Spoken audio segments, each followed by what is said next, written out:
તો ખેડૂતને માવઠાનો માર। જે ખેડૂત રાત દિવસ મહેનત કરી રહ્યો હતો અને સરપના પૂછડા ઉપર પગ દઈને ઈશ્વરના ભરોસે પાક પકવતો હતો અને મનમાં હરખાતો કે આ વખતે સારો ભાવ આવશે એવી આશાએ પાકને તૈયાર કરવા લાગ્યો। પણ વાહ કુદરત, તે પણ દગો દેવાનું શરૂ કરી દીધું। તો ખેડૂતોનું છે કોણ? નથી સરકાર કે નથી વેપારી? બિયારણ લેહો કે ખાતર કે દવા, સહાય તો ન્યા રહી, પણ તમને કમાયા વગર તો નહીં જ આપે ને। ખેડૂતોની મજબૂરી કોઈ નહીં જોવે। જો ખેડૂને મદદ કરે તો ખેડૂ બેઠો થાય। બિયારણ ખેડૂ પાસેથી ખાતરીપૂર્વક મળે તો ખેડૂ ઊભો થાય। ગિરનાર આ વર્ષે 30% ઉગાવો નહોતો થયો।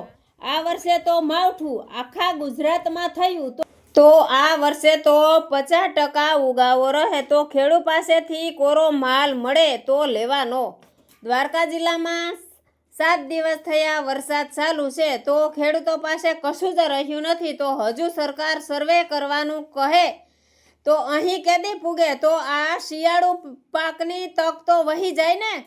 તો ખેડૂતોને વાવેતર કેમ કરવું? ખેડૂ પાસે કશું જ રહ્યું નથી। ખેડૂ પાસે માલ હોય તો મૂંઘો જોતા નથી, વેચીને બિયારણ ખાતર લઈ લે, પણ ખેડૂ પાસે માલ હોય તો વેચે ને। ખેડૂનો પાક ધિરાણ માફ કરી ને પાછું પાક ધિરાણ આપો તો ખેડૂ ઊભો થાય। થોડી ઘણી સહાયથી ખેડૂ ઊભો થાય નહીં તો વહેલી તકે આના પગલાં લેવા નમ્ર વિનંતી। ખેડૂ અટાણે બધાય ચિંતામાં પડી ગયા। ખેડૂ પાસે હાલ પૈસા નથી।